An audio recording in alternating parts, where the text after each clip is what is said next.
Boa noite, pessoal. Que alegria ter vocês aqui. Meu nome é Wally Rodrigues, sou orientador e facilitador do programa Destrave Emocional. E hoje eu estou super animado para a nossa conversa. Vamos falar sobre vícios e compulsões. E se eu te dissesse que aquilo que você talvez chama de vício, de compulsão, ou aquela mania que você não consegue largar, não é um defeito de caráter, desvio de personalidade? E se na verdade fosse um grito da sua alma, uma mensagem profunda que seu corpo e sua mente estão tentando te entregar? Então, hoje nós vamos mergulhar fundo nas raízes emocionais e espirituais dos vícios e compulsões, desvendando por que nós sentimos presos a certos padrões. E o mais importante, vamos entender como a ciência, a neurociência, pode nos ajudar a quebrar esses ciclos e construir uma vida de verdadeira liberdade. Quero sentir a energia de vocês aí. Enquanto vocês chegam, já vão pensando aí. Qual é o principal desafio que você quer transformar na sua vida? Qual é o principal desafio que você quer transformar na sua vida? Olhe bem aí. Nesse véu invisível da existência, cada alma, cada um de nós é um fio de luz intrinsecamente conectada ao grande tecido do universo. No entanto, muitas vezes essa conexão se obscurece e o eco de uma dor ancestral, o grito silenciado de emoções reprimidas, o peso de traumas não processados e as cicatrizes de abusos emocionais encontram um terreno fértil dentro de nós. Eles não permanecem apenas na nossa psique, eles se enraizam profundamente, descem à profundeza do nosso ser e começam a somatizar no nosso corpo físico. Quando a dor da alma não é expressa, ela se manifesta no corpo, transformando-se dolorosamente ou em vícios ou em compulsões. A área da psiconeuroimunologia tem demonstrado exaustivamente como o nosso estado emocional e mental afeta diretamente a nossa biologia. Estudos do Gabor Mate, Dr. Gabor Mate, sobre traumas ou as pesquisas sobre experiências diversas da infância mostram a ligação clara entre traumas não resolvidos e a propensão a vícios, compulsões e doenças. E aí, Marília, tudo bem com você? Saudade, hein? Muito tempo, hein? Isso não é uma falha moral, é um complexo mecanismo de busca por alívio que o nosso sistema nervoso se desenvolve. Ele é fantástico, ele é o gênio da lâmpada. Do ponto de vista da neurociência, nosso cérebro, com seu poderoso sistema de recompensa, dopamina, é programado para buscar prazer e evitar a dor. Substâncias como drogas, álcool, cigarro ou comportamentos compulsivos como compras, jogos, sexo, comida, ativam a liberação da famosa dopamina, criando uma sensação temporária de bem-estar e prazer. O cérebro aprende assim: nossa, isso me faz bem, isso me faz sentir melhor, mesmo que por pouco tempo. E assim, o cérebro reforça a trilha neural desse comportamento, transformando-se em um hábito, uma rota de fuga do sofrimento interno que está por trás do vício. A PNL nos convida a fazer um reframe, ou seja, a mudar o quadro de referência. Em vez de ver o vício como uma maldição, uma fraqueza, uma maldade, vamos enxergá-lo como estratégias mal direcionadas para suprir carências profundas. É a alma tentando preencher um vazio que só pode ser pela reconexão com o divino, com sua fonte divina, com o seu eu autêntico. Se você, olha bem, se você vê o seu vício como uma falha, sua mente reforça essa crença. Então, que tal começar a vê-lo como um sinal, um mensageiro que aponta para uma desconexão interna? Mudar a forma como você enquadra o problema já é o primeiro passo para a solução. Pense aí. Pense naquelas noites que você se sentiu sozinho, ansioso e buscou um alimento, um conforto no alimento, num iFood aí, ou se você assoltou a sua geladeira, ou talvez passou horas nas redes sociais. Aquele alívio momentâneo é a recompensa, a dopamina que seu cérebro busca. Mas qual é a dor por trás disso? Pensou aí? Agora eu quero abrir um espaço para vocês. Se algo ressoou ou surgiu alguma dúvida sobre essa ideia de vício, como um grito da alma, ou a relação com a ciência, PNL, mande uma pergunta aí, umas 2 ou 3, quem sabe eu posso responder, né? Eu posso te ajudar. Pode mandar. Então vamos lá. Qual é a diferença entre hábito e vício?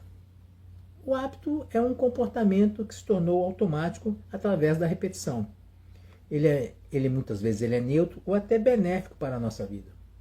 Você consegue escolher como realizado, consegue parar, consegue modificar, transformar, sem muitas consequências. Exemplo, você pode acordar, escovar os dentes, né? Tomar um café, isso é um hábito. Todas as manhãs fazer uma corrida, fazer uma caminhada, isso também é um hábito. Você pode mudar, fazer ou não fazer. Mas já o vício ou a compulsão transcende o hábito, é muito mais que um hábito. Ele se torna uma necessidade incontrolável, muitas vezes impulsionada por uma dependência biológica, psicológica ou física, e é frequentemente uma manifestação de uma dor mais profunda. Você sente que não consegue parar, mesmo que você queira. Há uma compulsão interna que o leva a repetir o comportamento, apesar da sua vontade consciente de parar. Eu vou dar um exemplo. Vamos supor que você não consegue parar de beber após o primeiro gole. Não consegue parar de gastar dinheiro mesmo que não tenha em compras. Jogar até perder tudo. Comer compulsivamente até sentir dor física, se sentir empazinado. Pense aí. Para quem está comigo, vamos a um pequeno desafio interno.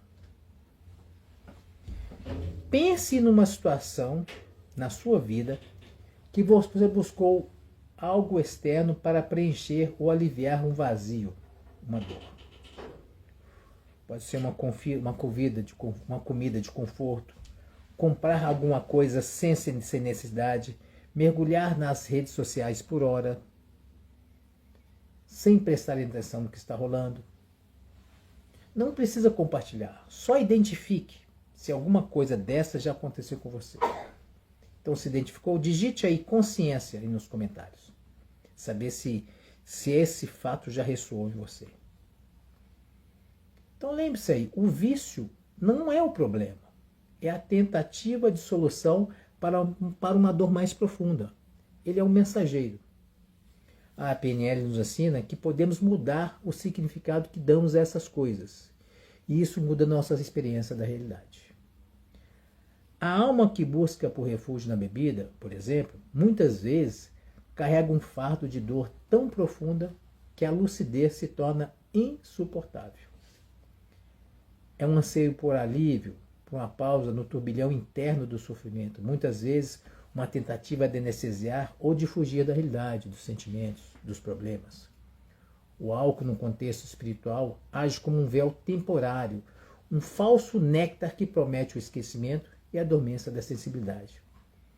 Mas ao invés disso, essa fuga perpetua ciclos, impedindo que a luz da consciência penetre a sombra e inicie uma verdadeira transmutação. Para onde a sua alma está tentando fugir quando você busca o esquecimento? Para onde a sua alma está tentando fugir quando você busca o esquecimento? Que verdade essencial ela teme encontrar em si mesma? Esse tema, essa coisa da bebida, gente, ressoou muito na minha família. Esses dias eu estive conversando com meu pai e ele me contou que tem 53 anos, mais ou menos, 53, eu acho que 53 anos, que ele parou de beber. Eu acho que ele parou de beber em 1973. Se eu errei, foi por poucos anos, tá? E ele me contou que ele começou a beber em 63, quando entrou para a polícia aqui em Minas Gerais. E ele tinha, com os amigos que iam almoçar, começar a tomar um aperitivo antes antes da comida, era a cachaça mesmo. Naquela época era só cachaça. E isso virou um vício para ele. Mas essa parte ainda não foi pior. A parte pior foi que quando esse processo começou, a gente morava numa casa onde era a família do meu pai, tinha várias casas de aluguel. E a gente morava lá. E num determinado dia que papai saiu para viajar pelo trabalho, nós ficamos lá com minha mãe, né? Eram 3 meninos pequenos, minha mãe. Veio um tio nosso que eu também não conheci, né? Porque eu era muito pequeno, ele foi e despejou a gente da casa. Tirou a gente de lá, pôs as coisas para fora e tudo. Aí uma tia, uma outra irmã dele acabou ajudando a gente. Então quando ele chegou, gente, ele viu aquele impacto, aquela incapacidade de poder suprir aquela necessidade da família e pelo problema com o irmão, ele mergulhou profundamente na bebida. Profundamente, e acabou com ele, né? Até um ponto de alguns anos depois, ele pediu ajuda para minha mãe, falou assim, me ajuda a sair dessa bebida, que eu não consigo sozinho. O que aconteceu? Minha mãe foi, levou ele no departamento médico da polícia, na época tinha um departamento médico da polícia, né? E eles foram internaram ele por 21 dias. Ele fez um desintoxicação, tal ali. E logo depois o médico falou assim, olha, você precisa entrar num lugar que pode te ajudar, que chama Alcoólicos Anônimos, aqui chama AA, né? E ele foi até lá, eles indicaram, as pessoas levaram ele, né? E lá ele aprendeu uma coisa fantástica. Ele aprendeu o seguinte: deram para ele uma fichinha amarela, tipo um botão de camisa um pouco maior, tipo uma moeda. Ele segurava na mão assim, né? E ele não podia quebrar aquela ficha, né? Ele não podia quebrar como é que ele faz? Como se tivesse assim um contrato, um trato que ele fez com eles para não beber, né? Ou seja, evite o primeiro gole. Então ele saía dali, né? Passava perto de um bar lá que tinha lá perto, né? E pedia uma cachaça. Olha, ele já sabia fazer uma âncora, né? Uma âncora da PNL. Ele já sabia, sem saber, ele já sabia fazer isso. Então ele punha a cachaça ali, apertava essa moeda na mão e cheirava a cachaça. Fez isso durante muito tempo. Até que um dia o cara do bar perguntou, você vem aqui, você paga a cachaça, vem aqui e não bebe, por que você faz isso? Ele falou, olha, é porque eu tenho consciência que eu sou alcoólatra. Então, para eu poder evitar o primeiro gole, eu venho aqui e seguro essa moeda que eles me deram aqui, ó, e eu cheiro a bebida para saciar a minha vontade.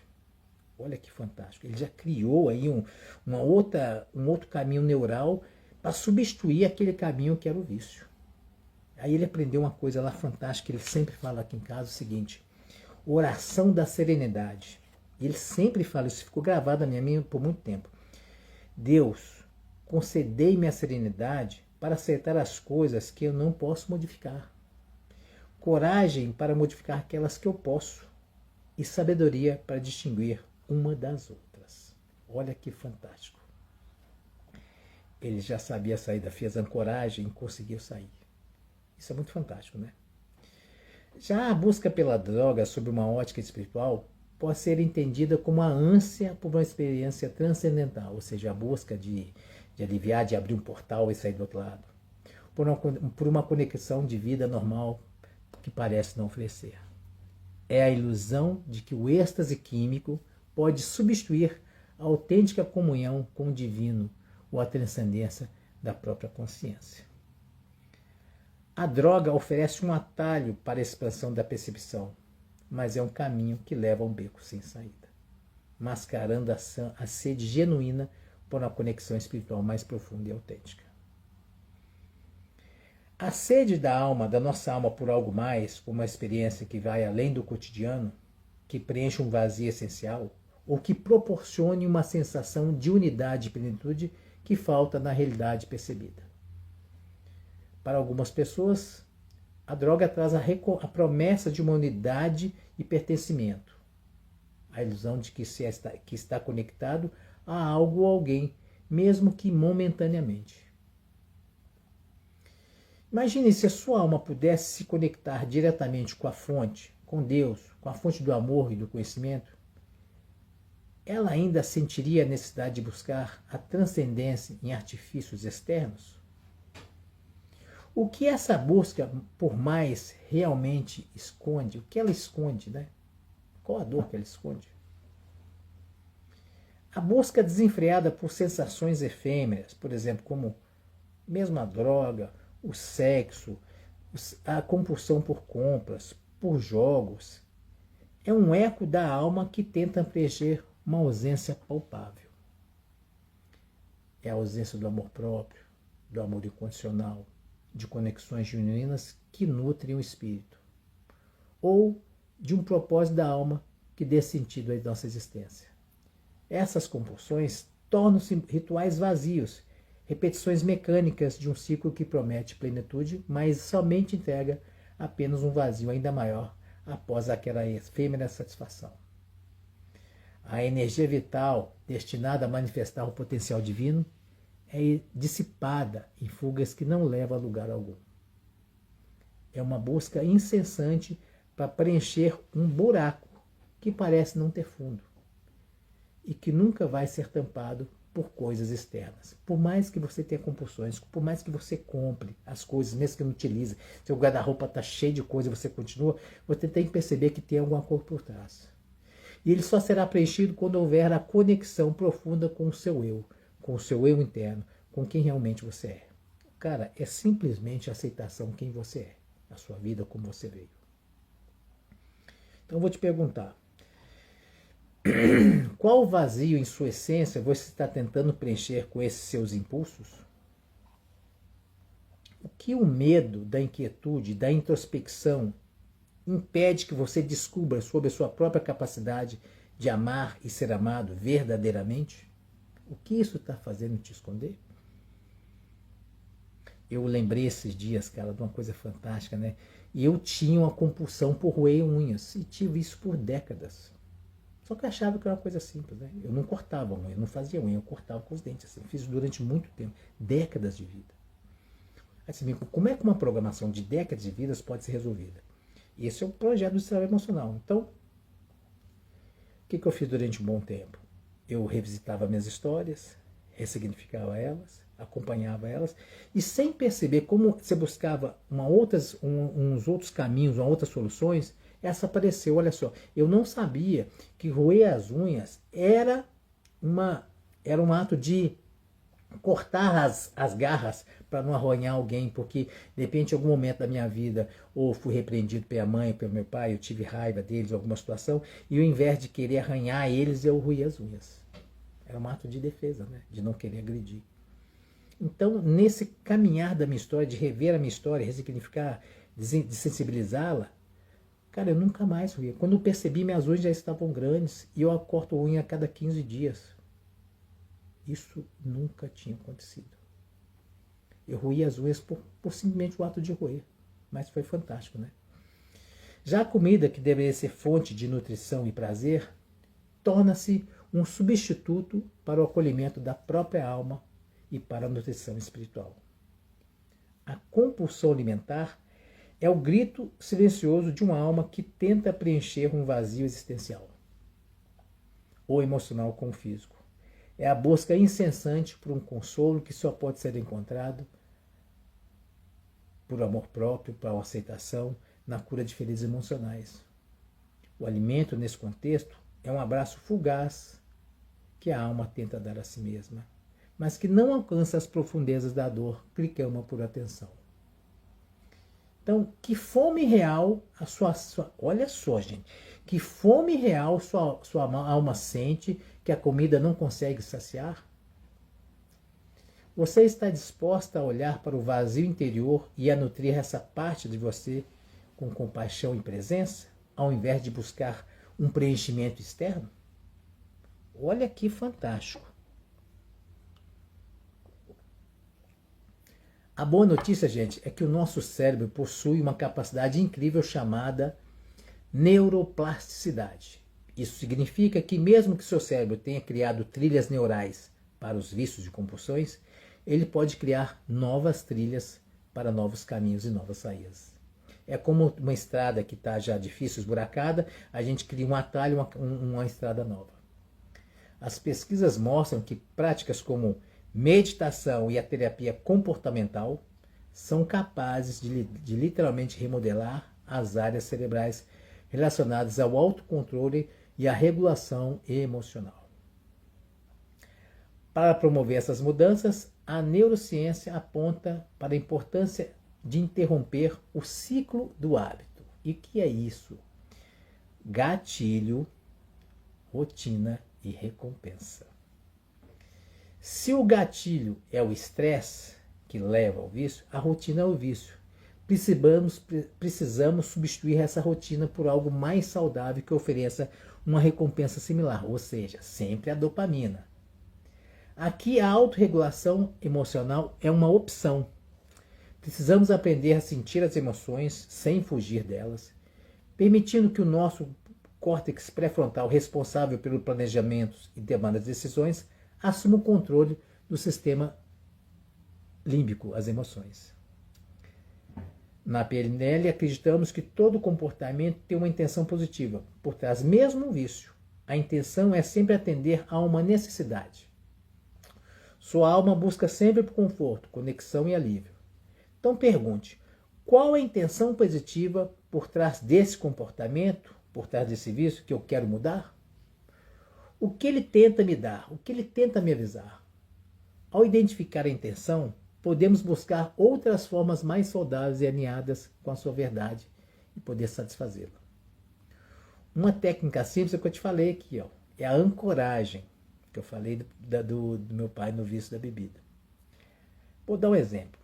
Pegue você, lembre um momento, associe um momento seu de paz, de satisfação, de bem-estar. Feche os olhos aí, imagine um momento seu de bem-estar, de satisfação e felicidade que você já teve. Um momento de muita alegria, de felicidade. Pode ter sido o seu casamento, pode ter sido a sua faculdade, a formatura, pode ser uma festa, o seu aniversário de 15 anos, qualquer coisa. Foi fantástico para você? Então, nesse momento, na hora que você tiver essa imagem da felicidade que você teve, de um momento de bem-estar, toque uma parte do seu corpo. Por exemplo, toque o polegar com o dedo indicativo. Toque os dois. Então, no momento que você sentir esse bem-estar, você traz essa imagem para você, você toca esses dedos. Então, então pega aí. Então, quando o gatilho do vício aparecer, ative essa âncora aí, ó, de bem-estar e prazer, profundamente, lembrando da sua intenção real. Então, respire profundamente, lembre da intenção real e aperte os dedos. Isso é ancoragem. Isso é muito poderoso. Toda vez que você que tem um vício aí e quer tentar libertá-lo, isso é um processo muito grande de criar uma satisfação tão boa que você já teve, você já tem ela e ela já gerou dopamina para você, você vai substituir um pelo outro. Percebeu? Agora vamos mais uma aqui. Agora essa visualização também muito poderosa. Feche os olhos por um instante. Você que está assistindo, feche os olhos por um instante. Respire profundamente. Mais uma vez. Imagine-se você num futuro próximo. Imagine você no futuro próximo muito bem, livre do seu comportamento, ou do seu vício, ou da sua compulsão. Imagine-se livre, sentindo-se muito bem, se sentindo plena, realizada. Tem essa imagem na cabeça?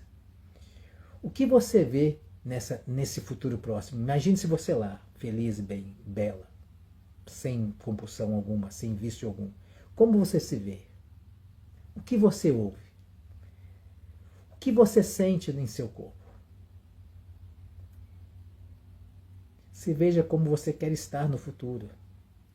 Sinta, perceba os detalhes da sua casa, onde você está, se é num parque, se é numa viagem, na praia. Se veja lá do jeito que você quer.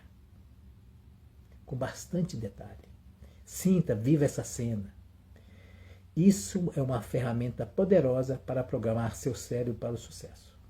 Você pode fazer isso várias vezes. Cada vez que você fizer, cada repetição que você fizer, você cria uma trilha neural de também satisfação de dopamina. Vou dar um exemplo. Uma pessoa que usava compras compulsivas para lidar com a ansiedade social, ao invés de lutar contra o impulso, ela sabia que ela tinha um impulso, e ao invés de ela lutar contra o impulso, lidar com o impulso de compra, ela identificou que a intenção positiva era sentir-se valorizada e reconhecida. Então, ela começou a investir o seu tempo em comunidades digitais online que traziam temas que ela amava, que ela sentia genuinamente aceita, se sentia confortável, se sentia acolhida. O que aconteceu? O impulso de compras diminuiu drasticamente, porque a necessidade subjacente já estava sendo suprida de uma forma mais autêntica, ou seja, substituiu um estudo online por coisas que faziam bem para ela, para satisfazer e substituir pela satisfação que ela tinha, que ela sentia bem através de compra. Olha que fantástico. Ela também usou uma outra técnica, tá vendo? Substituiu um impulso, gerou dopamina do mesmo jeito, que a gente precisa dela, e saiu da compulsão das compras. Então vamos recapitular aqui. Os 3 primeiros passos. Lembre-se, o vício não é uma falha moral, mas um grito da alma por reconexões, por trazer do vazio interno. Então você tem que tratar o vício como um mensageiro, ele está te dizendo alguma coisa. Segunda, o seu cérebro é neuroplástico, ou seja, você tem o poder de reescrever seus padrões. Entenda os gatilhos, mude a rotina e encontre novos sistemas de recompensa. Foi um dos exemplos que eu te dei aqui. Você pode buscar novos sistemas de recompensa, substituir um vício, uma compulsão por uma outra coisa mais saudável, que gere também a dopamina. E um ponto que não falamos aqui, gente, vou falar agora, o terceiro é a rendição à consciência. Nós somos consciência pura, o divino. E é o primeiro passo e mais fundamental para a cura. Olhe para a sua dor com compaixão, não com nenhum tipo de julgamento. E pergunte para você, o que essa dor está tentando me ensinar? O que ela quer me mostrar? Onde eu tenho que modificar? Onde eu tenho que me aceitar? Bem, gente, é com esse olhar que o Destrave Emocional vemos a verdadeira transformação acontecer. Quando você quando você se permite sentir sem julgar, o caminho da cura se abre. E a partir dessa rendição e desse olhar consciente, inicia-se o caminho da autodescoberta, a descoberta do amor próprio, a reintegração das partes fragmentadas da alma, a reconexão com a fonte divina e o alinhamento com o propósito da alma. Gente, isso é um retorno ao seu verdadeiro lar, onde sua luz essencial é novamente encontrada e a dor profunda se converte em um processo de plena cura e libertação. Lembre-se, sua alma anseia por plenitude. Você é luz, é amor, é abundância. Não confunda a sede espiritual com a material. Confie no seu processo. Celebre cada pequena vitória. Você não está sozinha nessa caminhada. A escolha é o poder de mudar. A escolha e o poder de mudar estão dentro de você. Bem, e se você se identificou, se sentiu um chamado à liberdade, se está pronta para mergulhar fundo e curar as feridas que te prendem, então essa é a sua hora. O Destrave Emocional é mais que um programa de desenvolvimento pessoal. Somos uma ponte entre o passado que te prende e o futuro que te liberta. E a nossa promessa é clara e a nossa missão também. Curar emoções ocultas que travam sua vida e desbloquear seu verdadeiro potencial. Essa não é apenas nossa promessa, mas essa é a nossa missão. Somos para você que sente estagnada, que já tentou vários caminhos sem resultados satisfatórios e busca curar suas feridas emocionais antigas, libertar-se de padrões sabotadores e desbloquear seu verdadeiro potencial. Não somos para quem busca soluções rápidas ou superficiais. Então, gente, convido você a dar o próximo passo. Visite o nosso Instagram, @destraveemocionaloficial. Nos siga e entre em contato para saber como podemos iniciar sua jornada de destrave emocional. Lá, você encontrará mais conteúdo e uma comunidade de apoio. Então clique aí no link da bio e responda um breve formulário. Se desejar orientação personalizada e gratuita, mande uma mensagem aqui no direct e conversaremos. O primeiro passo é sempre o mais difícil, mas o mais recompensador. Você não precisa fazer isso sozinha. Estamos aqui para você. Permita-se curar. A sua verdadeira liberdade espera por você. Então, muito obrigado por cada um de vocês que esteve aqui nessa noite. Agradeço pela sua presença, pela sua abertura, pela sua coragem e principalmente pelo seu tempo. E se puder, Compartilhe essa live com quem você sente que precisa ouvir essa mensagem. Que a luz da autodescoberta ilumine o seu percurso, a sua vida. Um grande abraço e nos vemos na próxima live. Muito, muito obrigado.